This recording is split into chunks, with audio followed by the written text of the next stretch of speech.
Hi, everyone. Thank you for joining us. It normally takes us a few minutes to have everybody trickle in, so we'll probably give it about 2 minutes. So hang tight and we'll get started just now.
All right, I feel like we've got people here, and if anybody else comes, they'll be able to catch up with the recording that we're making at a later point. But thank you all for joining us. My name is Bettina. I'm the communications person for the Annals of Family Medicine. And today we're really excited to be joined by Dr. Courtney Lyles, who you see on the screen now. And she's joining us.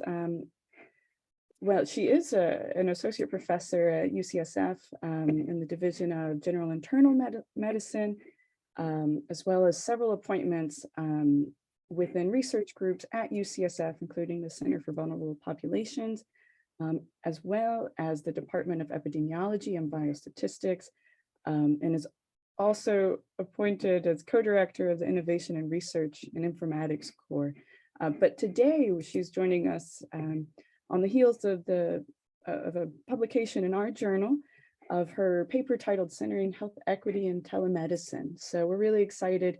She'll give us a quick overview of her paper and why it's important for all of us in family medicine. And after that, we'll open the floor up to questions. So given that we're a pretty small group, we'll open up the mics and allow you both to ask questions if you would like.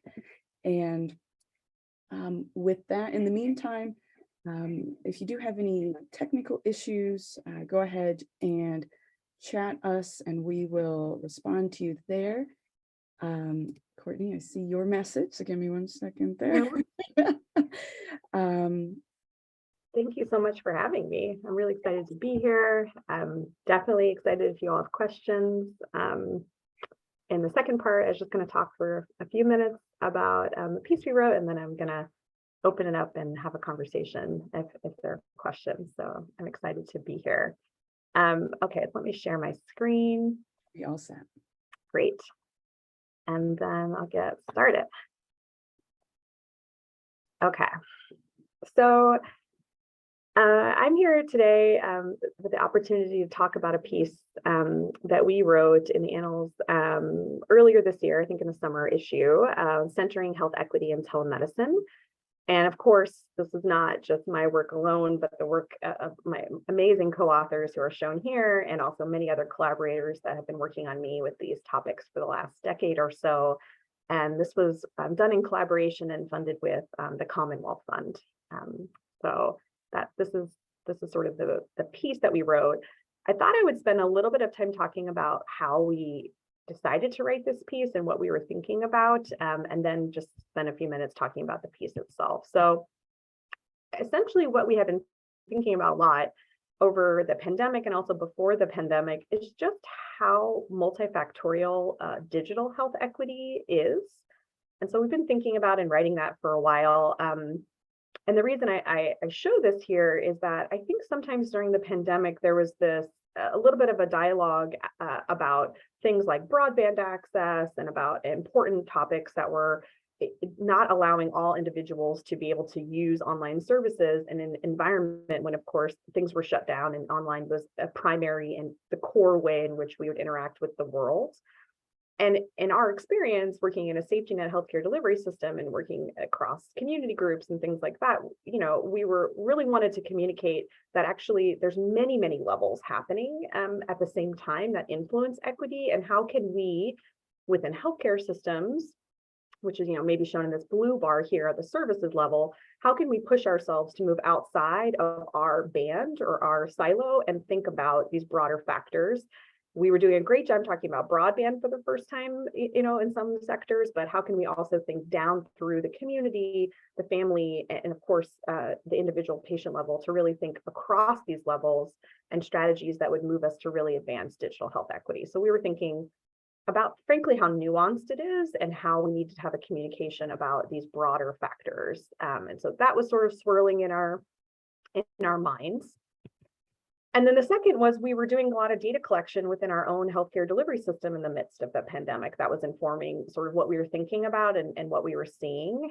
And so this is something that we did in the summer of 2020. So at the peak of the pandemic, it's more of a qualitative study that came out where it was pretty straightforward, where we just took every single primary care patient who was scheduled for an upcoming visit in our clinic, and we called all of them.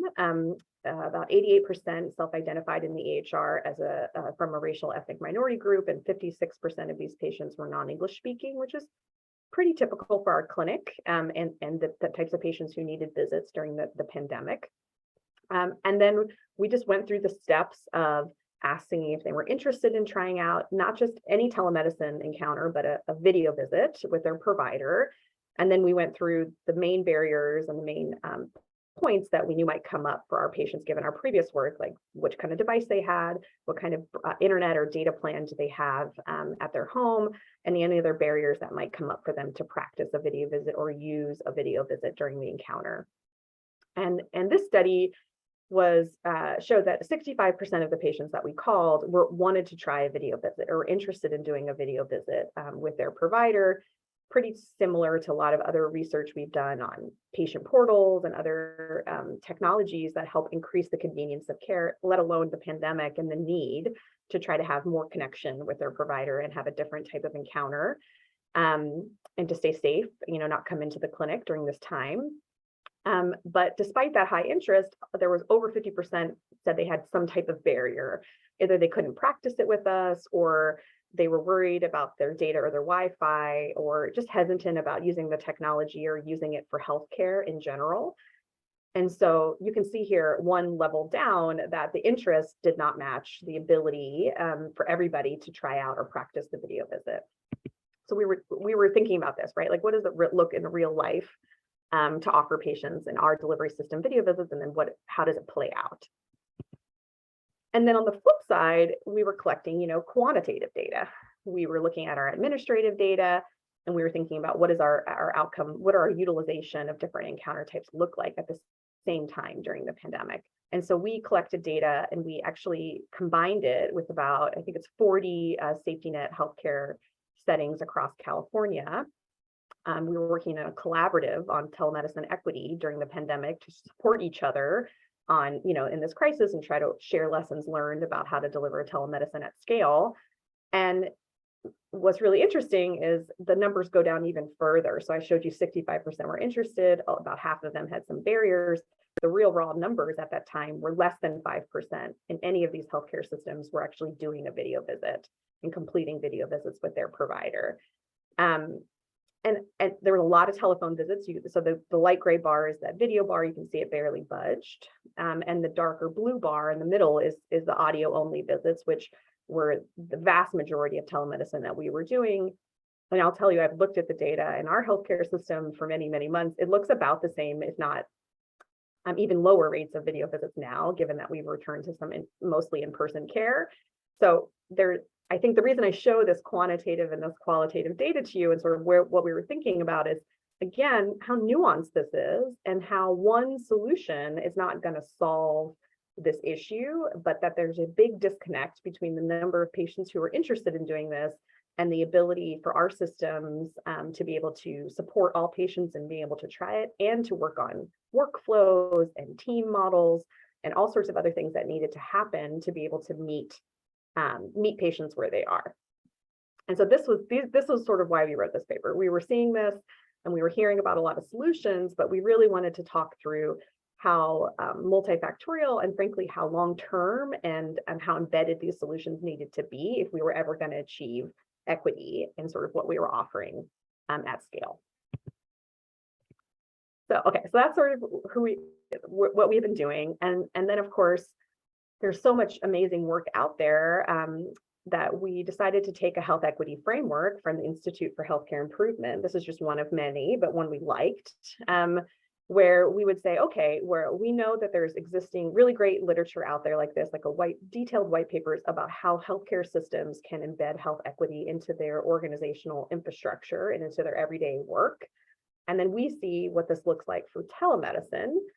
And we thought it would be really helpful to take something potentially more concrete and actually apply it to this health equity framework to give examples of what those might mean to achieve or to try to strive for, maybe not achieve quite yet, but strive for telemedicine equity at the healthcare system level. And again, push us across those domains that I showed, like push us into the policy domain, make us think more about community. How can we really think about this holistically to be able to actually, again, meet patients' needs and preferences in ways that supports patient-centered care and frankly might deliver higher quality care.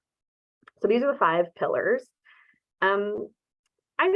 You all, I'm sure, have read the paper or thought about the paper, so I won't belabor any of it, but maybe I'll just touch on how telemedicine intersects with each of these really briefly, and then end with some resources. So at the first outset, of course, is you have to make health equity a priority. And what I would say for digital types of modalities, which I have the most expertise or have thought about the most, is that they have to be together. We can't think of the IT leadership on one side of our institution and the health equity leadership on another side of our institution, that frankly, they go together in how we think about it. And they both have to have resources and committed leaders who are working in an integrated way within the system in order to make change, right? That's one sort of real lesson learned. The second is that these leaders need the data to be able to make informed decisions and to be able to keep themselves accountable to whether or not interventions or new modalities, be it telemedicine or many, many other digital modalities that we want to roll out within our healthcare institutions. We have to have the data available to us, like I showed in that quantitative slide. It has to be able to be disaggregated, and it has to have teeth to it. So thinking through how we can come up with programs, how we can enable those programs with data. And then, of course, I already touched on this, but how we can be comfortable to advocate for policies, health policies, but also non-health policies, just like broadband or other domains at the leadership level, to be able to communicate effectively about what we need to be able to deliver health equity within our institutions. So those are some examples of like the leadership and strategic priority examples as it relates to telemedicine. We need to center and to decrease and eventually eliminate institutional racism. And so to give examples of that, of course, hiring and promotion practices are really core to be able to address and ameliorate the institutional racism that exists within our institutions. But that trickles down all the way through towards how we deliver something like telemedicine. If we have bilingual and bicultural staff, our telemedicine uptake and our rollout of that program looks dramatically different than if we haven't thought about these core foundational institutional practices at the outset, right? So I think taking that concept of hiring and then making it real and concrete about what happens to something like telemedicine when we haven't been able to successfully work on the hiring and promotion, I think that is a really helpful example of how this plays out in real life clinical care. The same thing comes up with purchasing of platforms for telemedicine. If we have the right people at the table, we think about platforms that'll actually support the patient populations that we serve by language, by digital skill level, by readability, and the use of audiovisual features. And so we make different decisions about the platforms that we purchase, that the platforms that we support, and we can put pressure on the vendors to make platforms that actually are going to serve our patients best. So those are some examples of, again, how it plays out in telemedicine. Not to mention, that trust is so foundational and core to all of this, right? trust between patients and the institution overall, and whether or not they're making decisions about care that feel respectful and that are really centered in the communities that they serve, but also interpersonal trust and how that trickles down into the care teams and patients and families directly, right? So hopefully that's a helpful way to think about how this pillar can translate into really tangible things at the telemedicine level. Infrastructure and processes come up over and over again. I think this is where most people think when they think about how can a healthcare institution advance health equity in telemedicine. They think, oh, what are the processes we're going to put in place? So I think most people are comfortable in this pillar, but just to give some examples, this is like one of our sister organizations, Alameda Healthcare Systems, that participated in that collaborative that I mentioned on telemedicine equity, just to like really break it down how they supported patients to be able to use telemedicine in their practice, and like all the different steps that go into it, which include really understanding patients' interest, their internet and their data plans, asking them questions about skills, asking them questions about how they want to interact with technologies, right? We have to support that in a real direct way. And then we have to stand up the technical support that meets patients and families where they are. So, for example, having a call center in your healthcare institution is really important, right, to answer questions about the patient portal or about the telemedicine video visit platform. But if that call center can't help with basic skills like downloading apps or resetting, how to find Android, Google Play on the Android phones and things like that, then you're sort of leaving out a whole group of patients from being able to use the technical support and the call center lines that we've spent a lot of time investing in at a healthcare system level. So thinking about the infrastructure and process and making sure patients and families and real experiences inform what processes we stand up within our healthcare systems. Of course, digital inclusion and digital equity are linked to many, many other determinants of health, and that's another pillar of this model. And so this one is really thinking through how in our healthcare systems, we've been really thinking a lot about new social determinants of health in the last decade or 2 decades, like how we work on housing, how we work on food access and food deserts, standing up food pantries within our delivery systems, things like that. And just making the case that digital is linked in very structural ways to many, many other determinants of health, and how can we think holistically about our programs and think through how digital might be a part of applying for benefits, applying for housing, all the other programs that we might be standing up that affect determinants outside of receiving healthcare services. And then lastly, goes without saying, that the community is central to all of this, right? We will never achieve digital health equity inside the walls of our clinical healthcare system. So I hope that's obvious, but just to really state it explicitly, to be able to do this, we can have robust technical support, and we can purchase better platforms, and we can do a lot within our walls, but we also really need to rely on and learn from the expertise in the community who have really been working on these strategies for many, many decades. That includes public libraries, who are often the center of digital inclusion and teaching people digital skills in our communities, and what their roles are and how we can connect health and healthcare services to additional library services like setting up your first email account or doing a lot of other tasks that many librarians have become true experts on, as well as many other community-based organizations that help with employment or housing who are already actually teaching a lot of these skills. And how can we refer patients to these resources? How can we connect these resources into our healthcare systems? And how can we be better aligned across our communities to work on these topics? Because we won't be able to meet all of the need within the walls of our healthcare system alone. And then lastly, I put in a bunch of links that I'm happy to share. Otherwise, where we've just been thinking about and trying to write about some of these topics in different modalities for different audiences in case that's of interest. One in particular, the top link is a toolkit that we created with that collaborative that I've mentioned with the Center for Care Innovations, CCI, that might be interesting to check out.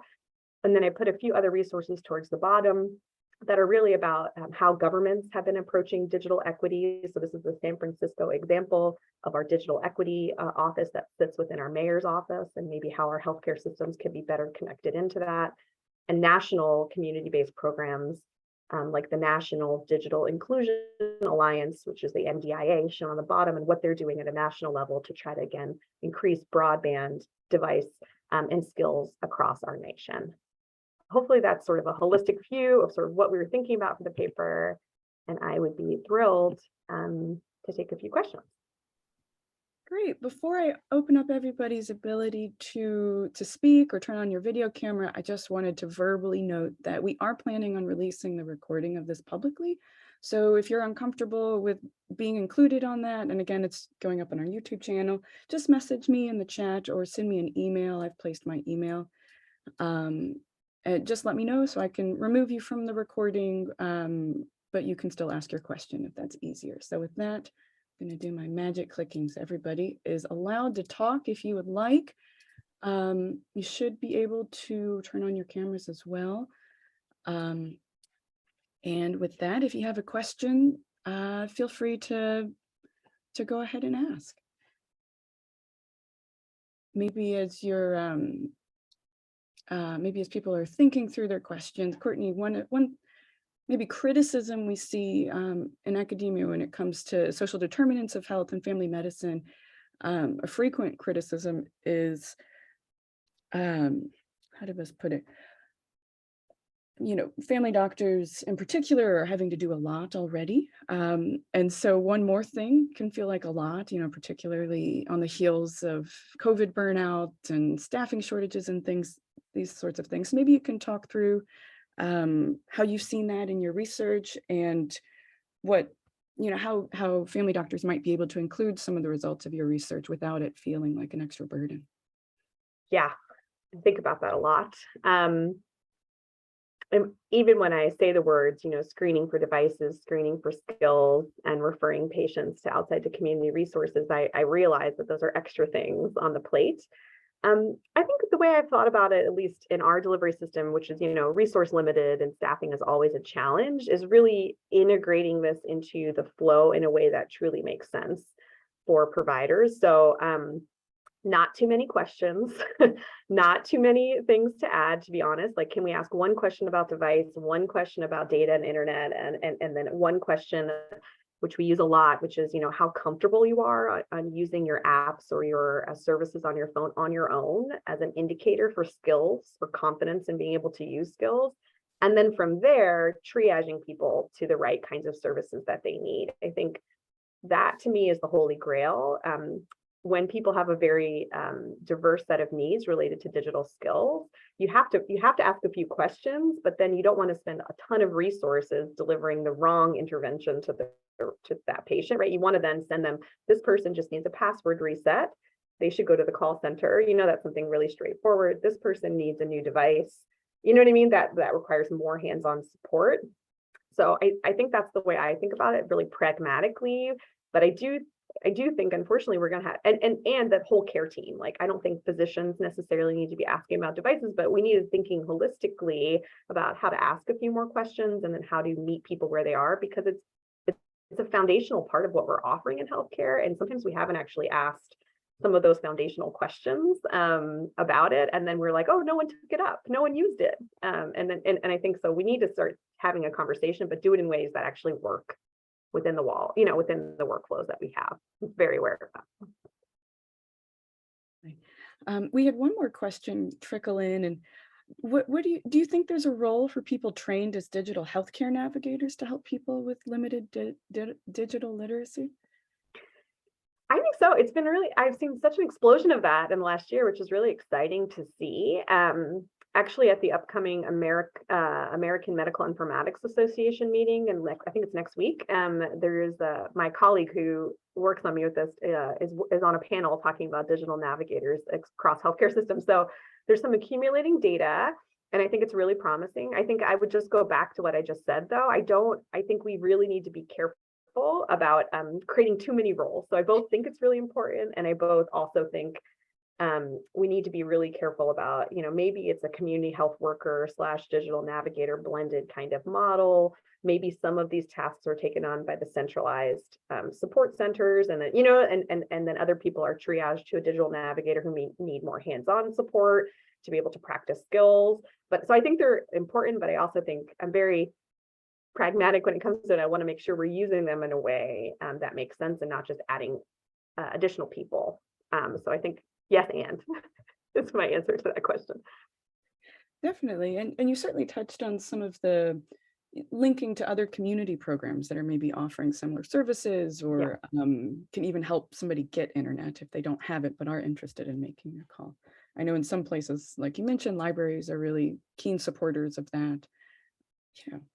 Yeah, I would make one other point about that, which is that that's why I think we need a blend of healthcare services and community services, because we also have very specific IT, like there's a lot of sensitive data in what we're offering. There's a lot of things where a librarian might not be able to help you set up your patient portal account and see your entire medical record, right? That might not be the right modality, but they can help with making sure you know how to use a username and password and making sure you understand where the patient portal website is. And we've tried a lot in San Francisco to do that. And it actually gets a little complicated about who can do what, but just like, I think we need to be creative and really be thinking about it, because those organizations are hungry to help patients with health, or clients and community members with health questions. And we haven't really supported them often in like what it means and where our patient portal is and how to use it. Like we tend to silo it. So both, yeah, all my answers are both and, I think, but how to think about that critically and how to work better together to do it.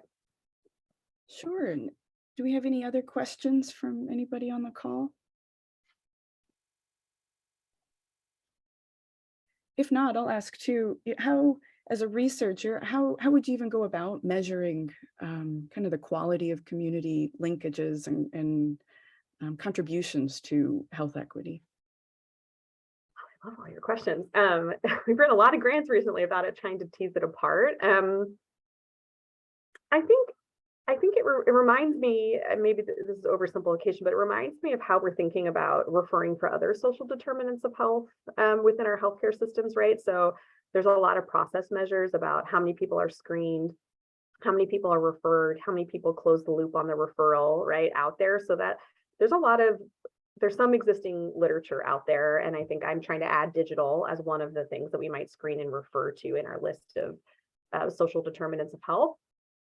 And I've been doing a project with the community-based organizations about whether or not and how they want to receive those referrals. And I think we have a lot of work to be done about how to design systems that actually work for community-based organizations. In typical fashion, I think we've been a little focused on our healthcare flow and like exactly how we'll screen people and how we'll refer them, and a little potentially not as focused on how we work with the community partners. So I think there's probably a whole suite of measures in the community space in terms of feasibility, relevance to their workflow, how much they're working on health, and like all those things that we need to actually be rethinking. So we have some on the clinical side, but I actually think we need, I get to editorialize being on a webinar, because like I think we need to be really thinking a lot more about the platforms that the community-based organizations use, and are they able to take in more data, how they want to receive it, what they want to send back. I think there's just so much to be worked out, but that means it's a really fruitful space. And I think it means that we're trying to get out of these public community social service and healthcare medicine silos, and that will require time, but we all have to come to the table to talk in real ways about what that will look like. Definitely. I don't know, does anybody have any other questions? I know I had one trickle in, kind of wanting you to talk a little bit more. You mentioned reimbursement models and processes at the end of the article, and wanted to have you expand a bit on that. Yeah, there's so much. I think that there's so much about that. At the fundamental level, of course, there's this audio only and video only reimbursement for telemedicine that is a really hot topic right now. And I think when I showed the real data in the slides that I just presented, clearly, I would say the safety net systems that I've been a part of and that I'm based in need a longer runway to be able to achieve video visit telemedicine at scale. They're not starting from the same place. They have a lot more to figure out, but they have really high interest among our patients in trying it. And so I think the main thing I'll say about reimbursement is we can make a lot of decisions about telemedicine, about audio reimbursement, about video reimbursement, but I think to really do this well and to center equity in our reimbursement decisions, we actually need to be going closer to the front line of these systems and really thinking through what that looks like, because you might make the case what data showed that our systems don't want video or aren't going to get reimbursed. You know what I mean? That's not really in our, but that's not, it's not really the full story. I think we do want to do video visit and get reimbursed for video, but we will need a different implementation process to get there. And so again, reimbursement is a little complex, and I think sometimes it's a blunt measure. And how can we have blunt measures that actually think about equity up front? And so I think it's really using our voice to talk through that and allowing our policymakers to make iterative decisions that will actually center equity for patients, nationwide. So that's my reimbursement comments. Great. Well, with that, we are actually at time. So that was a perfect way to end this. If you are interested in more research on health equity, we'll actually, the Annals of Family Medicine staff will be present at NAPCRG that's giving a presentation, really digging into this question of how we can account for inequities of all sorts in our quantitative, qualitative mixed methods models. That'll be Saturday at 4:30 during the NAPCRG conference. Of course, Dr. Lyles' paper is available for free for you to read on our website as well. John has sent some links in the chat, both for our conference session, as well as links to additional materials for the session too. There was also a link for Dr. Lyles' paper in the chat as well. So with that, we thank everybody for joining us, and especially Dr. Lyles, thank you for your time. And thank you for the paper, of course, and thank you for the really interesting discussion. Thank you so much for having me. Great, well, have a great day.